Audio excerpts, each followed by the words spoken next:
Assalamualaikum warahmatullahi taala wabarakatuh. A'udzu billahi minasyaitonir rajim. Bismillahirrahmanirrahim. InsyaAllah kita mulakan majlis kita pada pagi ini dengan Ummul Kitab. Dengan pahala Fatihah kita bacakan nanti kita hadiahkan kepada Rasulullah sallallahu alaihi wasallam. Ahli keluarganya, sahabat-sahabatnya, tabi'in, tabi'in, ulama-ulama mutaqaddimin, mutaakhirin, ulama zaman. Khususnya kepada Imam Jalaluddin Al-Mahalli dan Imam Jalaluddin As-Sayuti. Tak lupa kepada ulama mufassirin yang lain. Seterusnya kita hadiahkan Al-Fatihah kepada pejuang-pejuang agama Allah Subhanahu wa taala.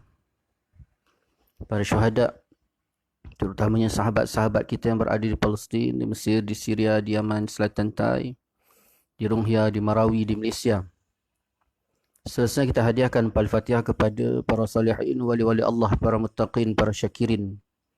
Seterusnya kepada kedua ibu bapa kita, guru-guru kita, kaum keluarga kita, kaum muslimin dan muslimat. Al-Fatihah. A'udzubillahi minasyaitonirrajim. Bismillahirrahmanirrahim. Alhamdulillahi rabbil alamin. Ar-Rahmanir Rahim. Maliki yaumiddin. Iyyaka na'budu wa iyyaka nasta'in. Ihdinas siratal mustaqim. Siratal ladzina an'amta 'alaihim ghairil maghdubi 'alaihim waladdallin. Amin. InsyaAllah tuan-tuan, untuk menambah baik lagi majlis kita pada pagi ini, marilah sama-sama kita berselawat ke atas Nabi SAW. Semoga dengan kita berselawat ke atas Nabi SAW, Allah Subhanahu wa taala menambah lagi keberkatan, keredaan, rahmat dan lebih-lebih lagi kita mengharapkan Allah Subhanahu wa taala mengampuni segala dosa kita insya-Allah. Bismillahirrahmanirrahim. Allahumma salli ala sayyidina Muhammadin an-nabiy ummi wa ala alihi wa sahbihi wa barik wa sallim. Allahumma salli ala sayyidina Muhammadin an-nabiy ummi wa ala alihi wa sahbihi wa barik wa sallim. اللهم صل على سيدنا محمد النبي أمي وعلى آله وصحبه وبارك وسلم. اللهم صل على سيدنا محمد النبي أمي وعلى آله وصحبه وبارك وسلم. اللهم صل على سيدنا محمد النبي أمي وعلى آله وصحبه وبارك وسلم. اللهم صل على سيدنا محمد النبي أمي وعلى آله وصحبه وبارك وسلم. اللهم صل على سيدنا محمد النبي أمي وعلى آله وصحبه وبارك وسلم. اللهم صل على سيدنا محمد النبي أمي وعلى آله وصحبه وبارك وسلم. اللهم صل على سيدنا محمد النبي أمي وعلى آله وصحبه وبارك وسلم. اللهم صل على سيدنا محمد النبي أمي وعلى آله وصحبه وبارك وسلم. اللهم صل على سيدنا محمد النبي أمي وعلى آله وصحبه وبارك وسلم. اللهم صل على سيدنا محمد النبي أمي وعلى آله وصحبه وبارك وسلم. اللهم صل على سيدنا محمد النبي الأمي وعلى آله وصحبه وبارك وسلم. أعوذ بالله من الشيطان الرجيم. بسم الله الرحمن الرحيم. الحمد لله رب العالمين، وبه نستعين على أمور الدنيا والدين، والصلاة والسلام على سيد المرسلين خاتم النبي محمد صلى الله عليه وآله وصحبه وسلم، وعلى آله وأصحابه وتابع تابعا لهم بإحسان إلى يوم الدين. سبحانك لا علم لنا إلا ما علمتنا إنك أنت العليم الحكيم. رب اشرح لي صدري ويسر لي أمري واحلل عقدة من لساني يفقهوا قولي. رب زدنا علما وارزقنا فهما. اللهم يسر ولا تعسر. ربي تمم بالخير. يا فتاح يا عليم افتح لنا فتوح العارفين. ولا حول ولا قوة إلا بالله العلي العظيم. ولا حول ولا قوة إلا بالله العلي العظيم. ولا حول ولا قوة إلا بالله العلي العظيم. أما بعد. قال الله تعالى في القرآن العظيم: أعوذ بالله من الشيطان الرجيم. بسم الله الرحمن الرحيم. ألم نشرح لك صدرك ووضعنا عنك وزرك الذي أنقض ظهرك ورفعنا لك ذكرك فإن مع العسر يسرا إن مع العسر يسرا فإذا فرغت فانصب إلى ربك فارغب. صدق الله العظيم. Alhamdulillah, pertama-tamanya marilah sama-sama kita merafakkan rasa syukur kita ke hadirat Allah Subhanahu wa taala. Dengan keizinan Allah dapat sama-sama kita bertemu dan bersua lagi pada pagi ini. Dan sama-sama kita mengharapkan semoga pertemuan kita pada pagi ini Allah Ta'ala penuhkan dengan keberkatan, keredaan, rahmat. Dan lebih-lebih lagi kita mengharapkan Allah Subhanahu Wa Ta'ala mengampuni segala dosa kita, insya-Allah. Dan insya-Allah tuan-tuan, kita akan sambung lagi pengajian tafsir di jalan lain yang telah dikarang oleh Syekh Jalaluddin Al-Mahalli dan Syekh Jalaluddin As-Sayuti. Masih lagi perbincangan kita dalam suratul Fatihah dalam membicarakan mengenai pendahuluan ataupun pengenalan suratul Fatihah. Dan insya-Allah pada pagi ini kita akan masuk dalam membicarakan mengenai kelebihan suratul Fatihah. Qala al-musannifu rahimahullahu ta'ala wa nafa'ana wa iyyakum ajma'in. Kelebihan suratul Fatihah adalah jelas dan sabit dengan hadis-hadis sahih. Di antaranya ialah sabda Rasulullah sallallahu alaihi wa alihi wasallam, "Ma anzalallahu fit Taurati wala fil Injil mithla ummal Qur'an wa hiya sab'ul mathani wa hiya maqsumatun baini wa baina 'abdi wa li 'abdi ma sa'ala."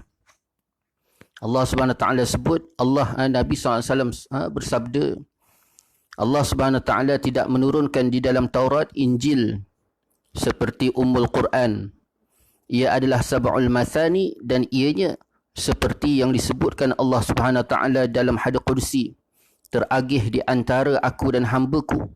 Untuk hamba-Ku ialah apa yang ia minta. Ini tuan-tuan, di antara kelebihan suratul Fatihah ni disebut oleh Nabi sallallahu alaihi wasallam. Yang pertamanya, suratul Fatihah ni Allah Taala tak sebut dalam Taurat dan Injil.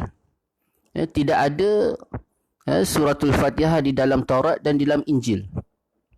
Yang keduanya, Nabi sallallahu alaihi wasallam sebut, didatangkan dalam satu hadis qudsi, Allah Subhanahu wa taala berfirman bahawa suratul Fatihah ni adalah pembahagianku di antaraku, pembahagian aku bahagikan di antaraku dengan hamba-Ku. Sebagaimana yang kita bincang semalam, hadis qudsi yang kita bacakan semalam, bahawa suratul Fatihah ni dalam satu hadis qudsi Allah Taala sebut, aku bahagikan suratul Fatihah ni di antara aku dengan hamba-Ku. Maksudnya apa? Bila tika mana kita membaca suratul Fatihah, maka di situ Allah SWT akan menjawab setiap ayat-ayat yang kita bacakan tadi. Di antaranya Alhamdulillahirabbil alamin, segala puji-pujian bagi Allah, Tuhan sekalian alam, kita baca. Lalu Allah Taala jawab bagi setiap bacaan kita tadi. Hamba-Ku puji aku. Allah Taala sebut. Ada pembahasan yang sangat luas dalam kata-kata tersebut. Ini salah satu kelebihan yang Allah SWT berikan kepada umat Nabi SAW, iaitu satu surah, yang mana surah tadi Allah Ta'ala bahagikan di antara dia dengan kita. Nabi SAW berkata lagi kepada Abu Sa'id Al-Mu'alla, "Law 'allimannaka suratan hiya a'zamu surati fil Qur'an. Alhamdulillahi rabbil alamin. Hiya sab'ul mathani wal Qur'anul azim alladhi utituhu." Nabi SAW bersabda kepada Abu Sa'id bin Mu'alla, seorang sahabat Nabi SAW. Nabi kata apa? Nabi kata, "Aku akan ajarkan kepada kamu satu surah yang paling agung di antara surah-surah di dalam Al-Quran." Nabi kata.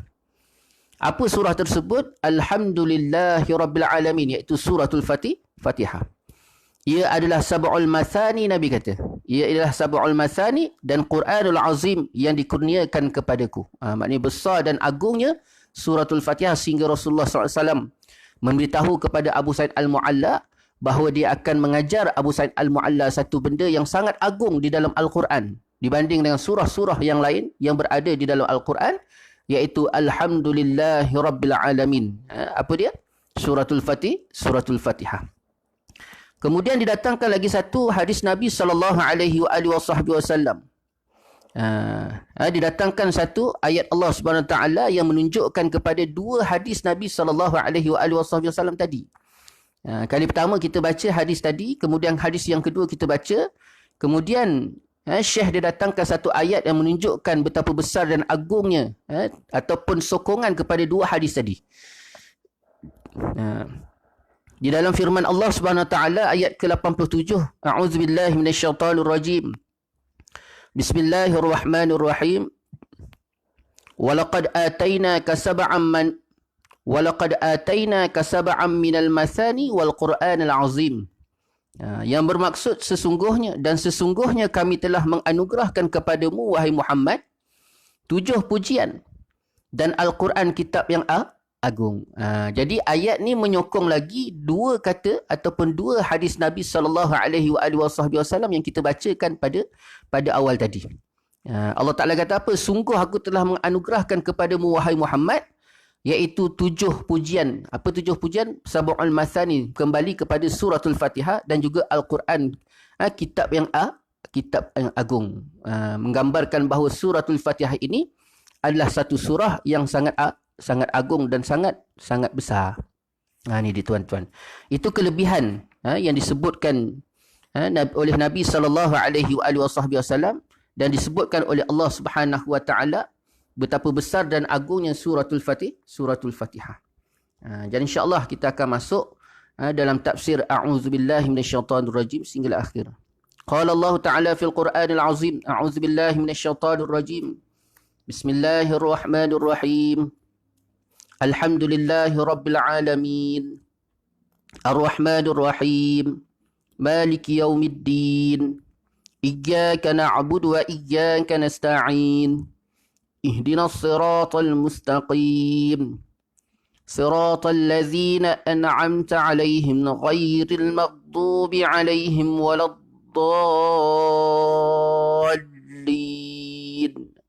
Amin. Aku berlindung.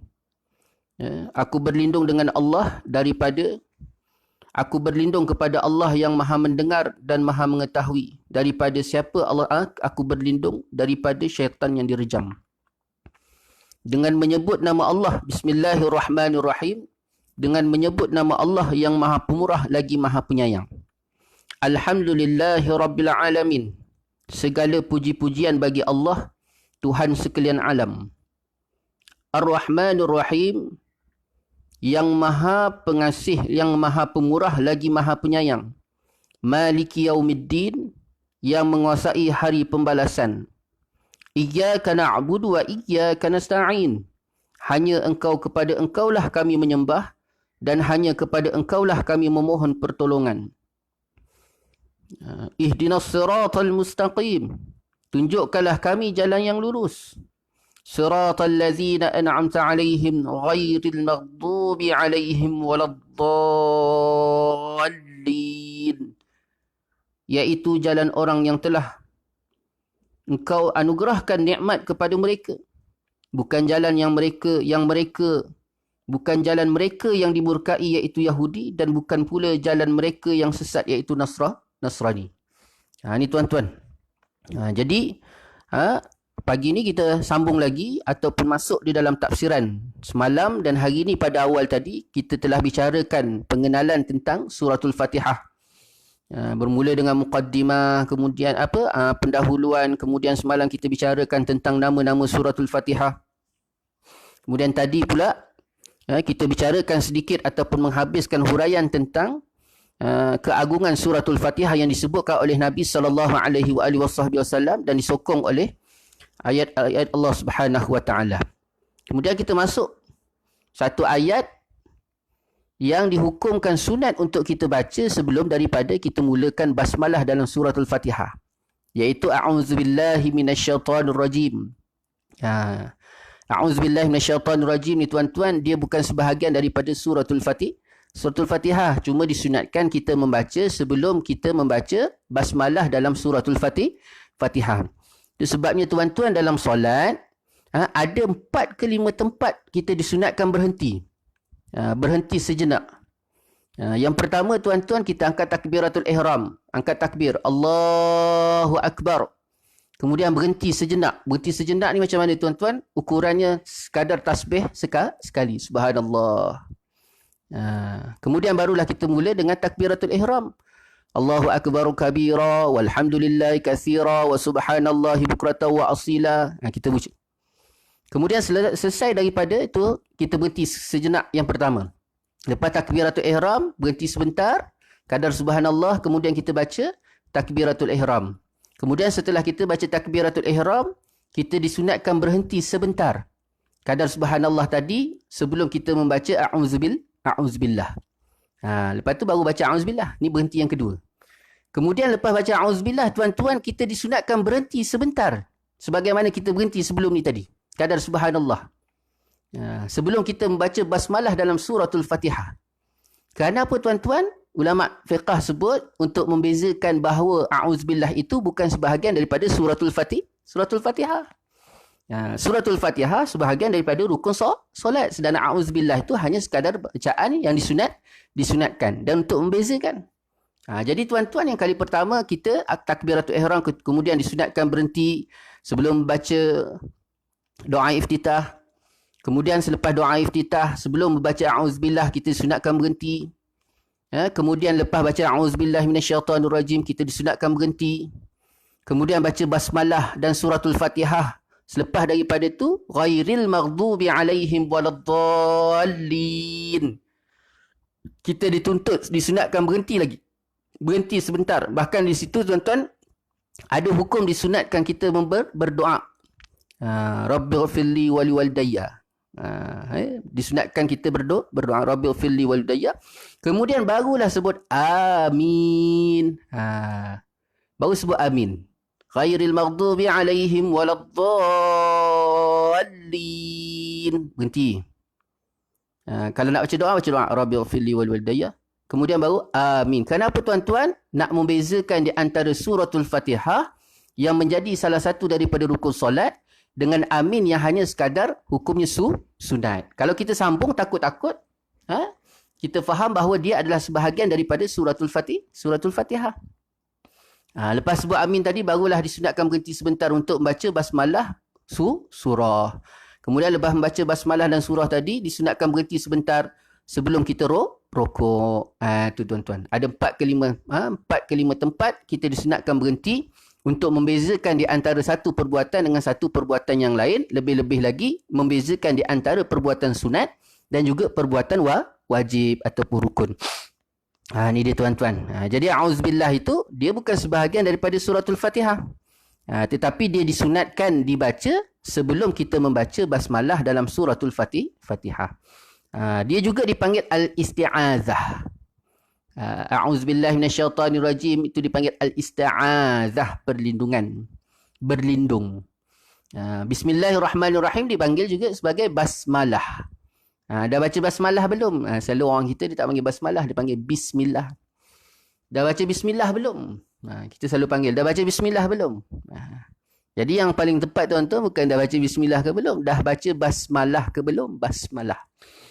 Kalau a'udzubillah, dah baca a'udzubillah belum? Baca isti'azah. Dipanggil isti'azah. Bacaan isti'azah. Iaitu a'udzubillahi minasyaitanirrajim. Ataupun dibaca juga, ada riwayat menyebutkan a'udzubillahi samii'il 'alim minasyaitanirrajim. A'udzubillahi minasyaitanirrajim boleh, a'udzubillahi minasyaitan, a'udzubillahi samii'il 'alim minasyaitanirrajim. Ada dua riwayat. Riwayat yang pertama baca a'udzubillahi minasyaitanirrajim. Riwayat yang kedua dibaca a'udzubillahi samii'il 'alim minasyaitanirrajim. Apa maksud dia tuan-tuan? Kalau kita baca a'udzubillahi minasyaitanirrajim, aku berlindung dengan Allah daripada syaitan yang direjam. Kalau kita baca a'udzubillahi samii'il 'alim minasyaitanirrajim ditambah dengan perkataan as-sami' dan ditambah dengan perkataan al-alim. As-sami' al-alim. Maksudnya apa tuan-tuan? Aku berlindung dengan Allah. Siapa Allah? As-sami' sifat bagi Allah, iaitu yang maha mendengar, al-alim yang maha mengetahui. Daripada mana kita berlindung? Daripada syaitan yang sangat yang direjam. Jadi datangkan dua sifat ini yang membezakan. Tapi ada masalah tak? Tak ada masalah. Cuma kita tambah dekat situ sifat bagi Allah. Riwayat yang pertama tidak ada sifat bagi Allah. Cuma Allah semata-mata. A'udzubillahi minasyaitanirrajim. Aku berlindung dengan Allah. Daripada mana aku berlindung? Daripada kejahatan syaitan yang direjam. Ataupun cara yang kedua, kita datangkan dua sifat. Riwayat yang kedua ni pun tuan-tuan datang daripada hadis Nabi SAW. Jangan risau. Bukan direka-reka, bukan saja-saja dibuat tuan-tuan. A'udzubillahi minasyaitan, a'udzubillahi samii'il 'alim minasyaitan, a'udzubillahi samii'il 'alim minasyaitanirrajim. Aku berlindung dengan Allah yang maha mendengar lagi yang maha mengetahui. Daripada mana aku berlindung? Daripada syaitan yang direjam. Itu dia. Ni kita hurai. Hari ni kita bincang tentang bab a'udzubillah. Huraiannya aku berlindung. Apa huraian daripada ayat tadi? Aku berlindung dan bernaung di bawah keagungan Allah daripada segala bentuk kejahatan syaitan terlaknat dan tercela. Aku berlindung kepada Allah daripada gangguan, hasutan dan penyesatan syaitan dalam urusan agama dan duniaku, ataupun daripada cubaannya menghalang aku daripada melaksanakan suruhanmu ya Allah, ataupun sebaliknya mendorong aku melakukan perkara-perkara yang dilarang olehmu ya Allah. Sesungguhnya tidak ada yang dapat mencegah dan menghalang syaitan kecuali Tuhan sekalian alam. Itu maksud daripada ayat tadi. Kita minta perlindungan daripada Allah SWT daripada segala gerak kerja, tipu daya ataupun kejahatan syaitan. Kita minta pada Allah SWT. Minta. Itu sebabnya tuan-tuan, para ulama' seringkali memperincikan tentang memohon perlindungan Allah. Ini penting. Kita baca. Satu hari saya pernah ditegur ataupun dinasihatkan, diberikan peringatan, nasihatlah, tausiah, wasiat. Seorang guru dia kata, ada hal bila nak masuk dalam rumah, apa yang enta baca? Dia kata. Ni kita nak kongsi. Apa yang kita baca? Apa yang enta baca? Dia kata. Jadi saya pun cakaplah, saya nak masuk rumah je, saya akan baca ayat kursi. Lepas saya baca ayat kursi, saya pun baca, saya beri salam. Assalamualaikum. Lepas saya beri salam, lepas tu saya baca 3 kul. Kul huwallahu ahad. Baca suratul ikhlas 3 kali. Bukan 3 kul. Bila sebut 3 kul, berangkumi kepada kul huwallahu ahad, suratul ikhlas, suratul falaq dan suratul nas. Itu 3 kul. Tapi kita baca 3 suratul ikhlas. Nak lebih baik 3 suratul ikhlas, 1 suratul falaq dan 1 surah an-nas. Tapi kadang-kadang tak sempat. Tak sempat baca 3 kul je lah. Kalau sempat, duduk baca. Baca 3 kul Allah, 3 kali kul Allah. Jadi Tok Guru tadi dia kata apa? Ada hal dia kata, bila kamu baca, apa yang kamu rasa? Apa yang kamu rasa? Ini satu peringatan pada kita, tuan-tuan. Kita ni kadang-kadang, saya mikir panjang, mikir, tuan-tuan, baru saya terperasan. Bahawa selama ni, kita membaca sekalipun ayat Quran, kita bergantung pada ayat Quran. Kita bergantung pada ayat Quran. Oh, kena baca ayat kursi. Kalau tak baca ayat kursi, nanti sekarang syaitan ikut masuk. Ayat tu, tuan-tuan, secara lahirah macam betul. Tapi bila kita perhalusi, Masya Allah. Ayat kursi ni, tuan-tuan, kalam Allah. 3 kul tu kalam Allah. Tapi meletakkan pergantungan tadi mesti letak pada Allah. Baca ayat kursi tapi hati kembali kepada Allah. Bukan pada ayat tersebut. Itu kita kena betulkan betul-betul. Kena betulkan. Bukan salah tapi yang paling betul. Yang paling betul. Kita takut nanti besok, tuan-tuan, syaitan ni dia detail. Kadang-kadang kita rasa macam pengajian malam tadi, kitab Bidayatul Hidayah, Imam Ghazali rahimahullah ta'ala membicarakan tentang aspek syaitan ni, tuan-tuan. Syaitan ni dia jenis detail. Sampaikan tahap kita ni, tuan-tuan, dia buat sampaikan kita rasa kita buat tu dah baik dah. Kita buat dah baik dah. Rupanya di sebalik kebaikan yang kita buat tadi, rupanya ada kesesatan ataupun ada kerosakan, kemudaratan besar pada diri kita, dan akhirnya dia tidak membawa natijah apa-apa ataupun kebaikan bagi diri kita. Sekalipun kita baca Quran. Baca Quran ni baik tak? Baik. Baca Quran ni baik, tuan-tuan. Tapi, tuan-tuan, kena pastikan bahawa bila mana kita membaca Al-Quran, perkara yang paling besar sekali, bersihkan hati bahawa kita baca ni untuk Allah. Kerana Allah. Semata-mata untuk Allah. Bukan mencari sesuatu benda di sebalik daripada bacaan tersebut. Sama macam contoh orang solat.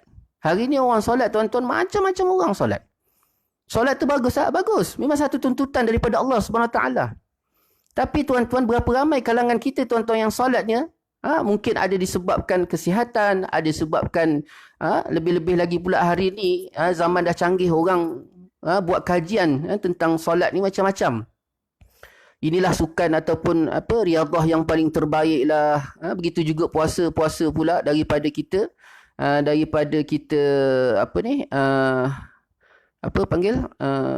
Allahumma salli ala Muhammad. Daripada kita diet, lebih baik kita puasa. Jadi, tuan-tuan, jangan sebabkan mencari sesuatu benda yang menjadi keperluan kita meletakkan ibadah di tengah-tengah. Jangan sampai macam tu. Tapi menjadikan sesuatu benda untuk menjadi penghantaraan untuk semakin baik kita dengan Allah SWT. Kita baca ayat kursi tadi, harapan kita dengan Allah, bukan harapan kita pada ayat kursi.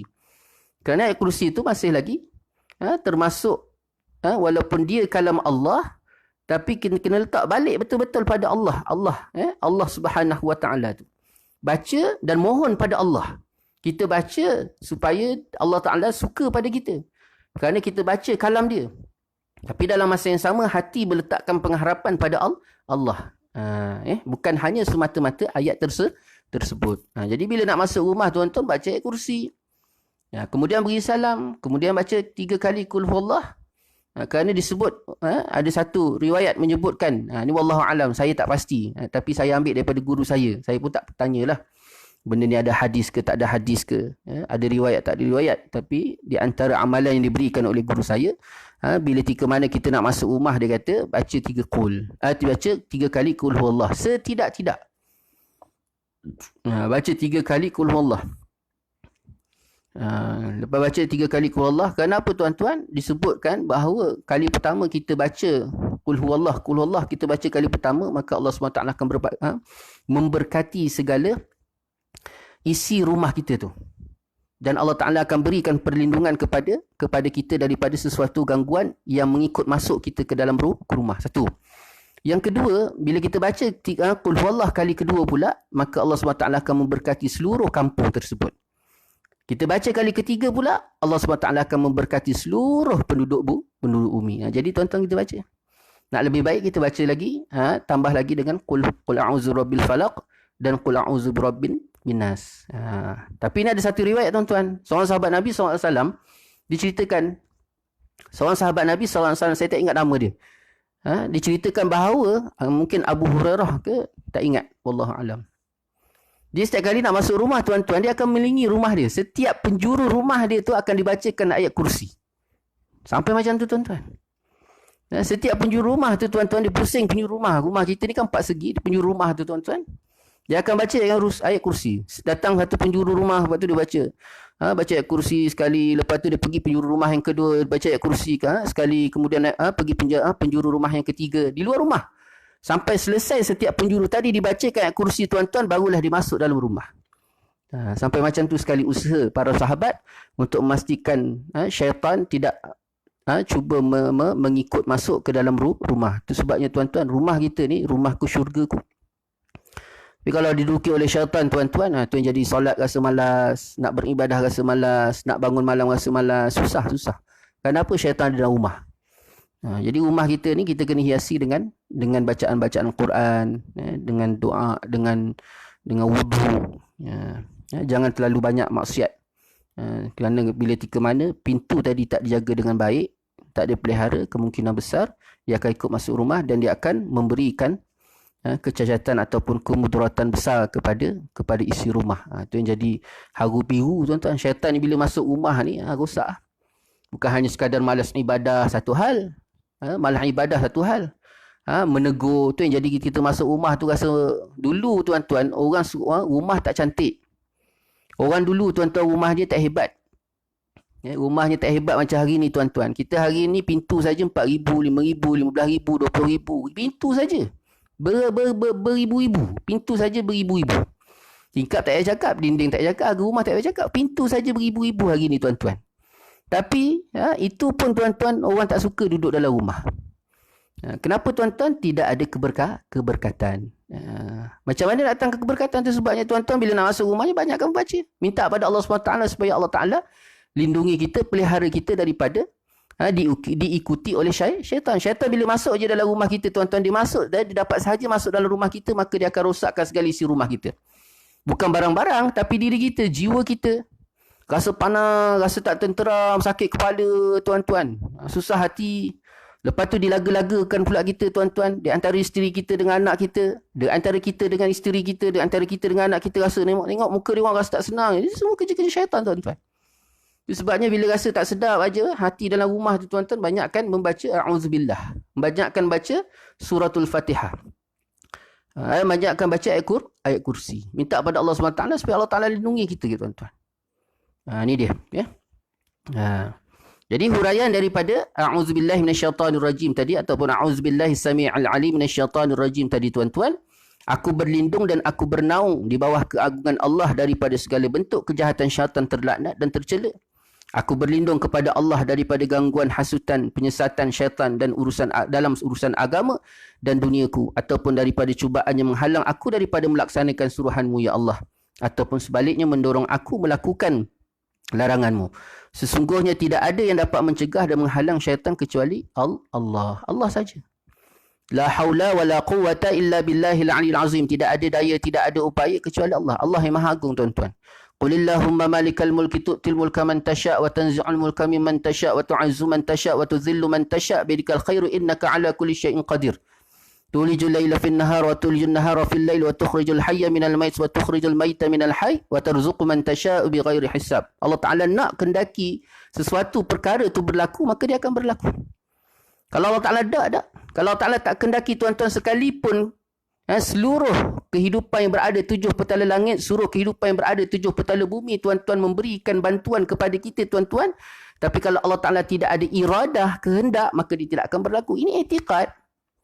Jadi keimanan, keyakinan yang perlu kita pasakkan dalam diri kita ni tuan-tuan, dalam dada kita, pegangan kita tuan-tuan. Jadi kalau benar-benar kita yakin tuan-tuan, balik pada Allah. Rezeki kita, sakit kita, sihat kita, dalam keadaan apa sekalipun tuan, balik pada Allah SWT, kerana segala-galanya daripada Allah. Yang mendatangkan itu dengan izin Allah. Allah yang datangkan, yang menyelenyapkan, yang menjauhkan, yang mengeluarkan daripada setiap kesusahan, kesulitan, semuanya Allah. Jadi itu yang tuan-tuan kita kena letakkan dalam diri kita ni tuan-tuan, bahawa segala-galanya itu datang daripada Allah, dan Allah yang menyelesaikan segala-galanya. Termasuk permasalahan COVID. COVID tak selesai-selesai. Tak ada masalah. Bila dah selesai sekejap. Cuba tuan-tuan bayangkan, kita ambil contoh sakit lah. COVID ni pun lebih kurang macam sakit juga. Musibah ni tuan-tuan sebenarnya sama. Musibah ni semua sama tuan-tuan. Musibah ni apa tuan-tuan? Musibah ini ialah sesuatu perkara yang bercanggah dengan kemahuan kita. Sesuatu perkara yang bercanggah dengan kemahuan kita dipanggil musibah. Sekalipun tuan-tuan benda tu mungkin dipandang kecil. Contohnya tuan-tuan, mak, kakak masak. Pagi ni masak apa? Pagi ni masak mi goreng contoh. Masak mi goreng. Apa harapan mak? Apa harapan kakak? Bila masak mi goreng, harapan kita ni supaya bila makan sedap. Suami makan sedap, anak-anak makan sedap, ada orang rasa seronok, rasa bahagia. Kalau boleh puji tu kira package besar lah. Ya. Tiba-tiba bila dah masak-masak, tak tahulah apa silapnya, masin. Bercanggah dengan kemahuan kita tadi. Bila bercanggah dengan kemahuan kita, dipanggil musibah. Musibah. Bila panggil musibah saja, ketika itu balik. Kalau Allah sebut, allazina idza asabathum musibatun qalu inna lillahi wa inna ilaihi raji'un. Balik pada Allah. Begitu juga, pagi tadi kita bangun, pagi-pagi bangun, aduh sakit perut. Jadi bila kita sakit perut ni, apa harapan kita? Kita nak buang air besar lawas. Buang air besar lawas. Tapi bila masuk dalam bilik air, tunggu punya lama, sakit mula-mula tapi tak buang-buang air pun. Sampailah kita dah jenuh, sakit lutut, lengoh lutut kita. Tegang urat kaki kita. Duduk dalam tandas lama, akhirnya kita keluar dalam keadaan masam. Pasangan kita tanya, kenapa? Mas pagi-pagi dah masam. Kan pagi-pagi ni selok-eloknya banyakkan senyum. Tapi pagi-pagi je dah masam. Kita kata sakit perut. Tapi tak boleh buang air. Allah. Tu musibah. Harapan kita boleh buang air tapi tak boleh. Musibah. Jadi tuan-tuan, mak kakak yang dirahmati oleh Allah SWT, sama saja. Sakit perut, masak mi masin, duit tak ada, duit terputus, kemahuan sesuatu perkara nak tapi tak dapat. Ni semua musibah. Termasuklah COVID. COVID ni pun tuan-tuan termasuk musibah. COVID-19 ni musibah. Sama je. Cuma bentuk je, gambarannya berbeza. Gambarannya beza je. Gambaran je, kulit dia yang beza. Sebenarnya COVID tu dengan sakit perut tak boleh buang air besar, sama je. Jadi caranya macam mana tuan-tuan? Balik pada Allah. Balik pada Allah SWT. Kerana Allah Ta'ala nak selesaikan, nak selesai. Tengok berapa orang kalangan kita, ramai kalangan kita yang dia sakit. Contoh sakit. Kita ambil contoh sakit. Sakit berubat. Bertahun-tahun sakit berubat tak elok-elok. Daripada pergi farmasi beli ubat tak elok. Kemudian lepas farmasi pergi klinik, lepas pergi klinik pergi hospital, lepas tu pergi hospital pakar, pergi tak elok. Bertahun-tahun daripada sebulan sampailah bertahun, setahun daripada setahun, 2 tahun, 3 tahun, 4 tahun sakit tak elok. Tapi bila tika mana Allah Taala nak ambil, nak elokkan sekelip mata je, pak elok. Sekejap saja. Itu begitu juga gambaran perkara-perkara musibah yang lain. Termasuk duit. Tak ada duit. Pak Allah Ta'ala nak bagi, ada sekejap. Bila Allah Ta'ala nak bagi, dia bagi. Habis kita kat mana? Kita ni hanya sekadar Allah Ta'ala nak tengok sejauh mana. Bukan Allah Ta'ala nak tengok. Allah SWT ni bukan nak tengok. Dia dah tahu dah. Iman kita ni macam mana. Ikhlas kita macam mana. Redha kita macam mana. Sabar kita macam mana. Allah Ta'ala tahu. Maha mengetahui. Cuma dia nak memperlihatkan kepada diri kita ni bagaimana keadaan kita sebenar. Kita ni orang sabar ke tak, orang tenang ke tak, orang redha ke tak, orang ikhlas ke tak. Akhirnya Allah Ta'ala nak kita memperbaiki diri kita supaya menambah baik hubungan kita dengan Allah. Letakkan sifat-sifat tadi, sebab selagi mana Allah Ta'ala tak uji, selagi itu kita tak boleh kata kita orang beriman. Kan di dalam Quran sendiri Allah SWT sendiri sebut dalam Quran, tidak disebutkan beriman seseorang itu kecuali diuji terlebih dahulu. Bukan Allah Ta'ala nak tengok, tetapi Allah Ta'ala nak mempertengokkan pada kita supaya akhirnya kita berusaha untuk memperbaiki diri kita. Supaya bertambah baik keimanan kita, keikhlasan kita, kesabaran kita, keredaan kita, berlapang dada kita, dan akhirnya kita kembali kepada Allah SWT mengikut jalur dan juga pakaian, langkah sebagaimana yang dikehendaki oleh Allah Subhanahu Wa Taala. Jadi COVID ni pun sama juga, tak payah nak risau-risau. Tak payah bila nak habis COVID ni, bila nak habis. Habis ke tak habis pun, makan juga. Makan tak? Makan. Minum tak? Minum. Buang air besar tak? Buang air besar. COVID dah, dulu tak ada COVID, tidur tak? Tidur. Lepas ada COVID ni tidur tak? Tidur. Tak ada masalah. Pergi bank tak? Pergi. Pergi bank. Ambil duit tak? Ambil. Ada duit? Ambil. Tak ada duit? Senyap. Sama je. Jadi tuan-tuan tak ada beza. Yang membezakan adalah bagaimana penerimaan kita terhadap sesuatu perkara yang didatangkan oleh Allah Subhanahu Wa Taala. Cuma kita sebagai hamba ni pula nak tak nak. Jangan kita, bila kita sangkakan, oh semuanya datang daripada Allah, serah pada Allah. Dah, Allah Ta'ala suruh kita berusaha makan ubat. Kalau sakit perut, makan ubat. Kalau masin tadi pula, usahakan supaya kalau boleh dibega balik mi tadi, supaya jangan masin. Kalau sakit, makan ubat. Kalau tak ada duit, usaha. Dicari, diusahakan. Allah Ta'ala suruh kita berusaha. Tapi hasil daripada usaha tu bukan daripada, hasil daripada usaha tadi dapat, tak dapat, baik, tak baik, sembuh, tak sembuh. Bukan daripada usaha daripada Allah Subhanahu Wa Taala. Ni dia. Perkataan asy-syaitan adalah kata nama mufrad bagi majmu' dia ataupun kata jamaknya syayatin.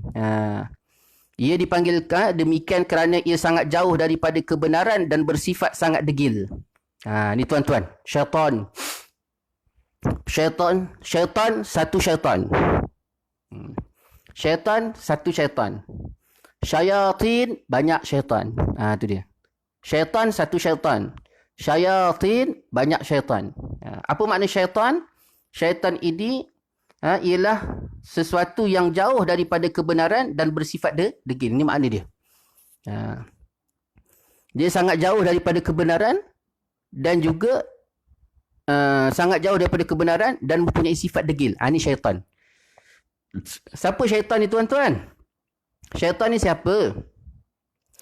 Syaitan ni tuan-tuan, qul a'udzu birabbin nas, malikin nas, ilahin nas, min syarril waswasil khannas, allazi yuwaswisu fi sudurin nas, minal jinnati wan nas.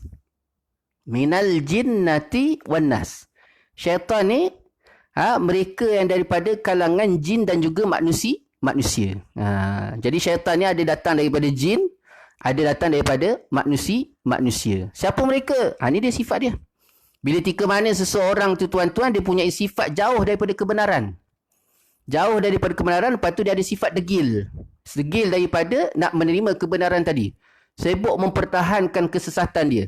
Sibuk mempertahankan kerosakan dia tuan-tuan. Ini syaitan. Na'udzubillah min zalik. Itu sebabnya tuan-tuan kita ni kena belajar berlapang dada. Belajar menjadi orang yang berlapang dada. Maksudnya dada terbuka luas. Dada yang terbuka luas.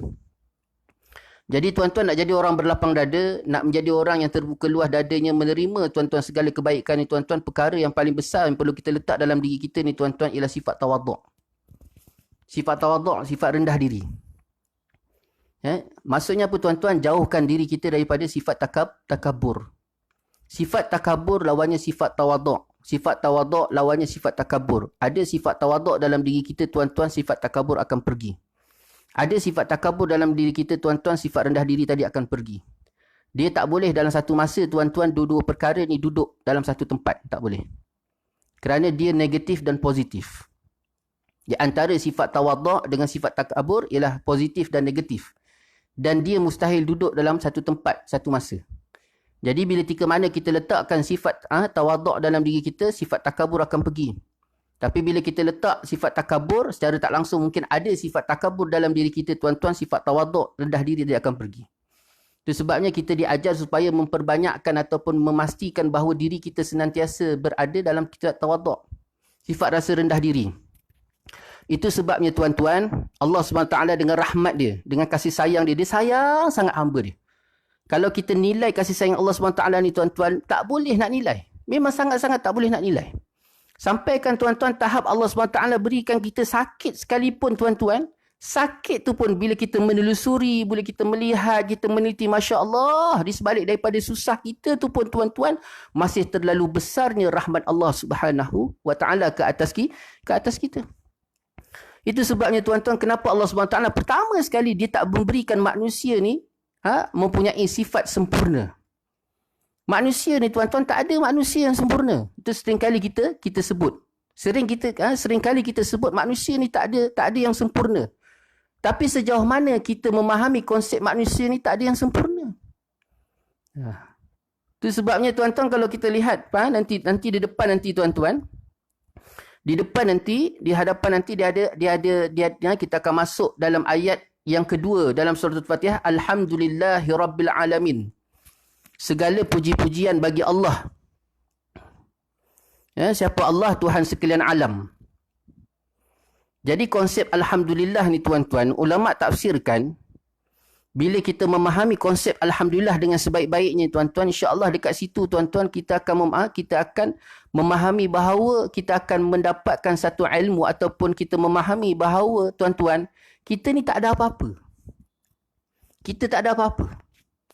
Cuba bayangkan tuan-tuan, saya ambil sikitlah. Alhamdulillah ni tuan-tuan, puji-pujian. Kenapa Allah Ta'ala datangkan segala puji-pujian? Kita tak nak bahas tentang konsep bahasa Arab. Hamdun datangnya alif lam tadi. Tetapi maksudnya begini.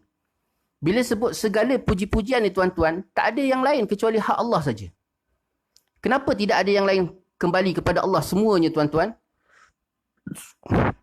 Pak Hamka dalam menafsirkan bab Alhamdulillah ni tuan-tuan, dia letakkan puji-pujian ni ada 4. Puji-pujian ni ada 4. Pertama, Allah SWT puji hamba. Yang kedua, Allah Ta'ala hamba puji hamba. Yang ketiga, hamba puji Allah. Yang keempat, Allah puji Allah. Ada 4 puji-pujian. Jadi keempat-empat pujian ni tuan-tuan, semuanya akan balik pada Allah. Contohnya apa tuan-tuan? Allah puji hamba. Bila Allah SWT puji hamba, Allah SWT puji hamba bila tika mana hamba tadi melakukan ketaatan pada Allah. Dia mempunyai sifat soleh, melakukan amalan yang soleh tuan-tuan, maka ketika itu Allah SWT akan puji hamba.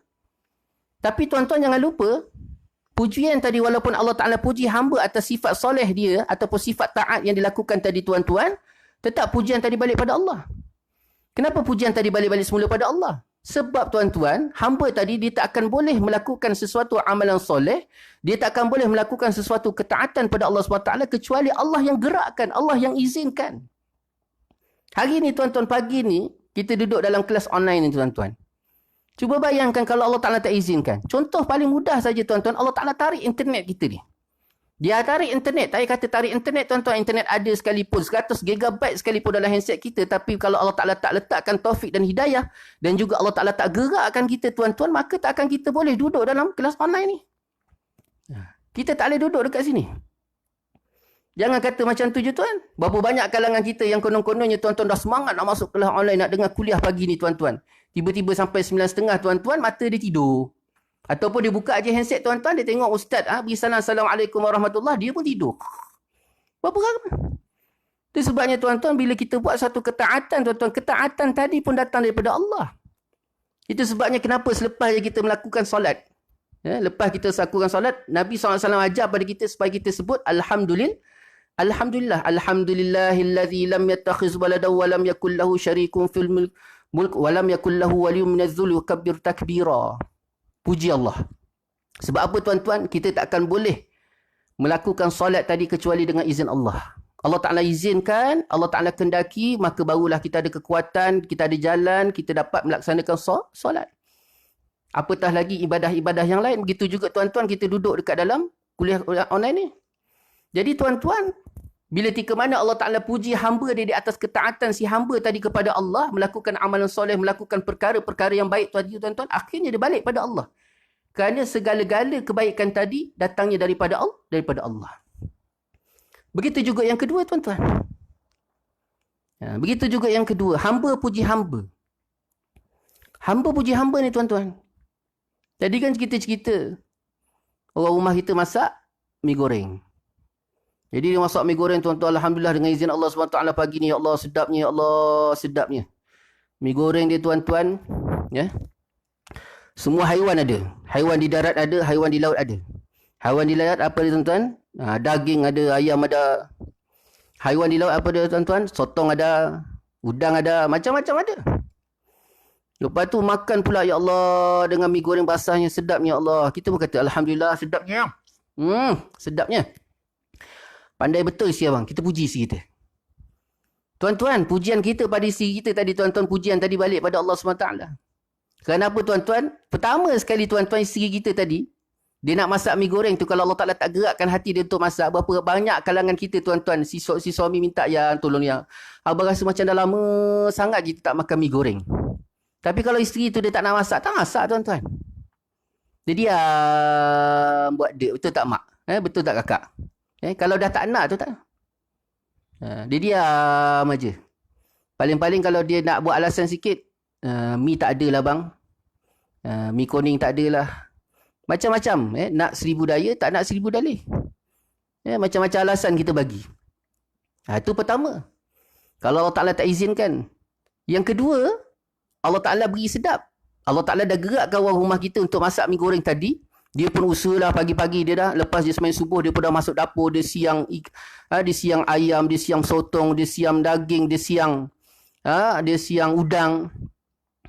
Kemudian dia siap-siap apa semua, perabah apa semua sekali. Barulah dia masak, Allah Ta'ala dah gerakkan tadi. Lepas tu dah siap semua sekali. Dihidang pula. Waktu kita nak makan tadi tu, kita tu sendiri pun Allah Ta'ala gerakkan tu sampai kita makan. Kemudian yang memberi sedap pada mi kuning ke, mi goreng tu ke, pada tekak kita. Itu sebabnya kalau katalah kita nak kata mi goreng tu sedap, sudah barang pasti setiap orang makan mi goreng tu akan kata sedap. Tapi masalahnya ada anak kita 8 orang, anak kita 9 orang. 9 orang tadi ada yang suka makan, ada yang tak suka makan. Ada yang kita tanya, macam mana ngah, okey tak? Ui, sedap sangat mama masak, dia kata. Sedap sangat mama masak, tak ada 2, tak ada 3, dia kata.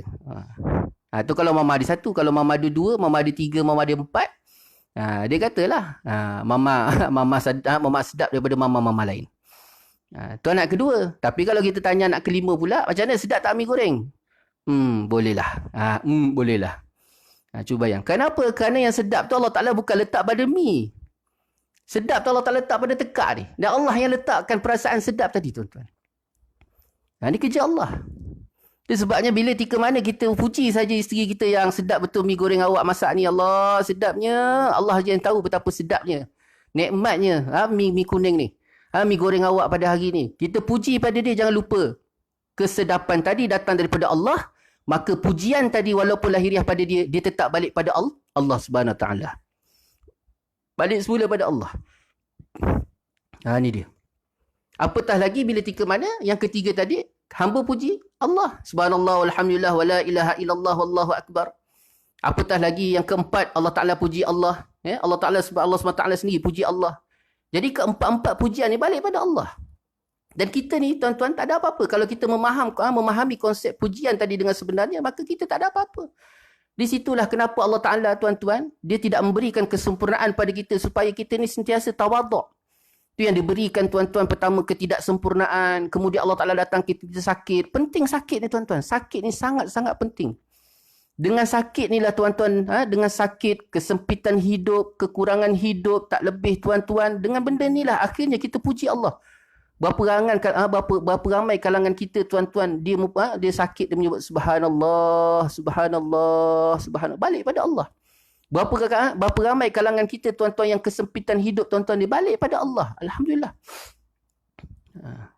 Sebab kalau kita lihat tuan-tuan, pernah riwayat menceritakan Fir'aun.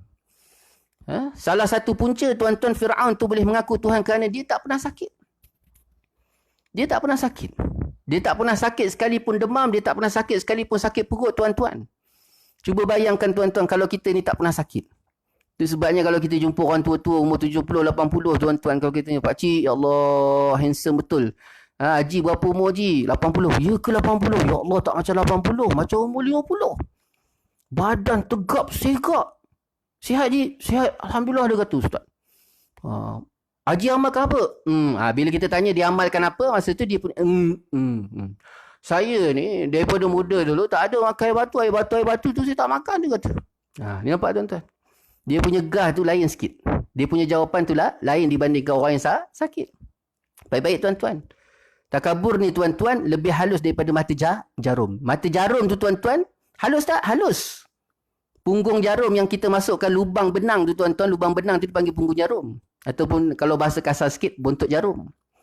Ya, bontot jarum tu tuan-tuan, kita pun terkebil-kebil mata. Si suami suruh isteri yang tolong, si isteri minta tolong suami, bang tolong bang. Minta tolong. Akhirnya pergi ke anak tu. Lalas sekali tuan-tuan, baju tadi pergi ke kedai jahit. Sebab apa nak masukkan benang tadi tak lepas dekat bontot jarum tadi, jarum dia. Tapi tuan-tuan, takabur tadi jauh lebih halus daripada mata jarum. Bukan bontot dia, mata dia yang hujung tajam tu tuan-tuan, jauh lebih halus yang kadang-kadang kita, bukan kadang-kadang, kebiasaannya tuan-tuan kita tak perasan kita duduk di alam ataupun suasana takabur. Ya Allah Ta'ala datangkan sakit, sempit, susah, payah. Ni penting tuan-tuan. Kerana akhirnya dengan kesusahan, kepayahan, musibah Allah Ta'ala datang ni, kita rendah diri. Ni nampak betapa luasnya tuan-tuan. Kasih sayang Allah Subhanahu Wa Ta'ala ke atas kita. Akhirnya kita rendah diri, rendah. Bila kita rendah diri, ketika itulah kita balik dengan Allah SWT dalam keadaan baik. Tapi bila rasa sempurna je tuan-tuan, dah sebulan lebih tak sakit, duit cukup, anak baik, isteri baik, tuan-tuan, semua baik. Baik-baik, berhati-hati. Kita takut waktu kita selesa tadi, kita lalai, kita leka, akhirnya masuk mata-mata, ataupun jarum-jarum, senjata-senjata syaitan, lebih-lebih lagi perasaan takabur, na'udzubillah min zalik tuan-tuan. Tu berhati-hati. Ni dia. Itu sebabnya syaitan ni tuan-tuan, disebut di sini ialah, kenapa dipanggil syaitan? Syaitan itu mengandungi maksud jauh daripada kebenaran dan bersifat sangat degil. Ini syaitan. Dan syaitan ni datang daripada jin ataupun manusia. Manusia ataupun jin yang bersifat jauh daripada kebenaran dan juga bersifat degil daripada menerima segala kebenaran, maka itu dipanggil syaitan. Siapa ketua syaitan? Ketua syaitan ialah iblis. Ketua syaitan ni iblis tuan-tuan. Dia satu je. Iblis ni satu. Syaitan banyak. Iblis ni lah yang mana daripada golongan jin. Yang tak mahu sujud pada Nabi Allah Adam atas perintah Allah SWT, mengingkari, akhirnya Allah Ta'ala halau daripada syurga. Itu nanti kita cerita kemudian tuan-tuan. InsyaAllah dengan izin Allah SWT, kita harapkan Allah Ta'ala berikan kita ruang untuk kita bercerita tentang asal-usul ataupun sejarah awal terjadinya iblis. Berhati-hati. Itulah iblis ni tuan-tuan. Kenapa jadi sedemikian? Keingkaran yang dibuat iblis tadi tuan-tuan berpunca daripada sifat takabur, rasa diri sempurna. Disebut oleh para ulama, pertama dia akan rasa diri sempurna. Bila bermula je rasa sempurna dalam diri itu tuan-tuan, dia akan rasa takabur. Dia akan datang sifat takabur. Bila datangnya sifat takabur tuan-tuan, dia akan menutup segala kebaikan dan dia rasa diri dia baik saja. Orang lain tak baik. Dan ketika itu tuan-tuan, apa sekalipun arahan Allah ataupun segala peringatan Allah, semuanya akan tertolak. Tolak, tak nak terima. Ini yang terjadi pada iblis. Dia rasa diri dia sempurna, kemudian datang pula sifat takabur. Selepas datang sifat takabur, dia akan menolak segala kebaikan. Segala kebaikan itu akan tertolak. Tertolak dengan sendirinya tuan-tuan. Tu akhirnya sekalipun arahan Allah tuan-tuan, dia akan menolak. Ini perbezaan tuan-tuan. Perbezaan di antara maksiat yang dibuat oleh iblis dan maksiat yang dibuat oleh Nabi Allah Adam AS. Kita ambil contoh sebelum kita tutup majlis kita tuan-tuan. Iblis tuan-tuan, bila Allah SWT perintah saja sujud kepada Nabi Allah Adam sebagai tanda hormat. 3 kali tuan-tuan Allah Ta'ala perintahkan sujud. Tapi iblis tak sujud. Bila iblis tak sujud tuan-tuan, Allah Ta'ala tanya, wahai iblis, kenapa? Kenapa engkau tak sujud? Apa jawapan dia tuan-tuan? Jawapan dia, mana mungkin aku sujud pada Adam, aku daripada api, sedangkan Adam daripada tanah. Dia jawab tuan-tuan, pertanyaan Allah. Adakah Allah Ta'ala tanya tadi atas dasar Allah Ta'ala tak tahu? Allah Ta'ala tahu. Allah Ta'ala tahu. Tapi kenapa Allah Ta'ala tanya? Ulama tafsir menyebutkan Allah SWT tanya pada Adam, kenapa dia tak sujud tadi? Atas dasar Allah Ta'ala nak memberikan kesempatan kepada iblis untuk bertaubat pada Allah SWT. Tapi jawapan dia penuh angkuh. Penuh sombong tuan-tuan. Na'udzubillah min zalik. Angkuh, sombong. Mana mungkin aku sujud pada Adam sedangkan aku daripada api, Adam daripada tanah. Dia jawab lagi. Kalau anak kita lah, kenapa buat macam tu? Dia jawab lagi pula tuan-tuan. Ini memang makan penampar je. Kat situ je kita nampak keangkuhan dia. Tapi berbeza Nabi Allah Adam AS. Nabi Allah Adam AS bila makan buah khuldi, tuan-tuan, makan buah khuldi. Allah Ta'ala larang dia makan buah khuldi. Tapi dia makan buah khuldi juga. Lalu bila tika mana Allah Ta'ala tanya pada Nabi Allah Adam, wahai Adam, kenapa kau makan buah khuldi tadi? Kenapa makan buah khuldi tadi? Kan aku dah larang kau makan buah khuldi. Jangan mendekati dengan pohon khuldi dan jangan makan buah khuldi. Apa jawapan Nabi Allah Adam? Tidak ada ungkapan yang lahir daripada 2 bibir Nabi Allah Adam kecuali satu saja. Rabbana zalamna anfusana wa illam taghfir lana wa tarhamna lanakunanna minal khasirin. Ni sifat tawaduk. Minta ampun pada Allah. Rabbana, wahai Tuhan kami, zalamna anfusana, kami telah menzalimi diri kami, ya Allah. Wa illam taghfir lana, dan jika tidak engkau mengampuni segala dosa kami, ya Allah, lanakunanna minal khasirin, sungguh kami berada dalam golongan yang rugi. Dia tak kata Nabi Allah Adam tak menjawab. Kami ni risau, kami tu, kami, tak ada. Tidak ada ungkapan lain yang lahir daripada dua bibir Nabi Allah Adam AS kecuali Rabbana zalamna anfusana wa illam taghfir lana wa tarhamna lanakunanna minal khasirin. Minta ampun pada Allah Subhanahu wa taala. Minta ampun pada Allah. Ini perbezaan tuan-tuan di antara maksiat yang dibuat oleh iblis dan maksiat yang dibuat oleh Nabi Allah Adam AS. Dan akhirnya Nabi Allah Adam, Allah Ta'ala turunkan ke bumi tetapi dalam keadaan wa idh qala rabbuka lil malaikati inni ja'ilun fil ardi khalifah. Sebenarnya itu tujuannya. Hanya nak jadikan sebab saja Nabi Allah Adam tadi makan buah khuldi, tapi dia menunjukkan pengajaran besar, betapa besar dan pentingnya kita meletakkan sifat tawaduk, rendah diri daripada dalam diri kita. Dan akhirnya kita terlindung daripada sifat takabur ataupun sesuatu benda keburukan besar. Jadi itulah tuan-tuan, sikit sebanyak yang dapat kita kongsi bersama, insya-Allah. Kita akan sambung lagi pada besok hari jika Allah Taala izinkan. Besok pukul jam 9.30 kita akan bersua lagi, menyambung lagi tafsir, pengajian tafsir Jalalain kita, dan juga sambungan daripada tafsir ataupun huraian isti'azah. Al-isti'azah, a'udzubillahi minasyaitanirrajim ataupun a'udzubillahi samii'il alim minasyaitanirrajim. Jadi itulah sikit sebanyak dapat kita kongsi bersama. Yang baik itu daripada Allah SWT, yang tidak baik itu menyebut kelemahan saya sendiri. Saya mohon maaf di atas segala salah silap, salah kata, salah bicara. Mohon maaf di atas segala-galanya. InsyaAllah kita tunggu majlis dengan tasbih kafarah dan suratul subhanakallah bihamdika asyhadu an la ilaha illa anta astaghfiruka wa atubu ilaik. Bismillahirrahmanirrahim. Wal 'asri innal insana lafi khusr allazina amanu wa 'amilus solihat wa tawasaw bil haqq wa tawasaw bis sabr. Wabillahi taufiq wal hidayah. Wassalamu alaikum warahmatullahi taala wabarakatuh.